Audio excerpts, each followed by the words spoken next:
এক লোক হোটেলে বসে খাবার খাওয়ার সময় তার বন্ধুকে বলল, ভাই এই হোটেলের মধ্যে একটা বাচ্চা ছেলে কাজ করে, সে এতটাই বোকা, আমার মনে হয় তার মতো বোকা ছেলে আমাদের এই শহরে আর একটাও নাই।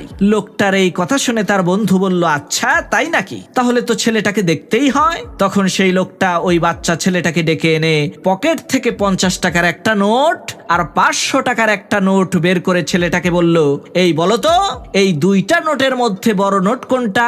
ছেলেটা 50 টাকার নোটটা হাতে নিয়ে বলল, স্যার এটাই বড় নোট।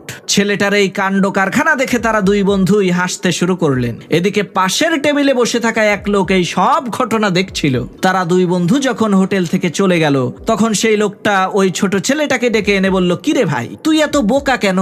তুই 500 টাকার নোটটা না উঠিয়ে 50 টাকার নোটটা উঠালি কেন? তখন ওই ছেলেটা বলল, স্যার এই লোকটা কয়েকদিন পর পর তার একজন বন্ধুকে এনে আমার বোকামি দেখিয়ে মজা নেয়। যেই দিন আমি 50 টাকার নোটটা না উঠিয়ে 500 টাকার নোটটা উঠাবো সেই দিন থেকে এই মজা নেয়ার খেলাটা শেষ হয়ে যাবে। ওই 50 টাকা থেকে এখন পর্যন্ত আমি 5000 টাকা বানিয়ে ফেলেছি। প্রিয় ভাইয়েরা আমার, আমাদের জীবনটা ওই খেলার মতোই। সব জায়গায় বুদ্ধিমান হওয়ার দরকার নাই। যেখানে বুদ্ধিমান সেজে আপনার লস হবে সেখানে আপনার বোকা সেজে থাকাটাই উত্তম।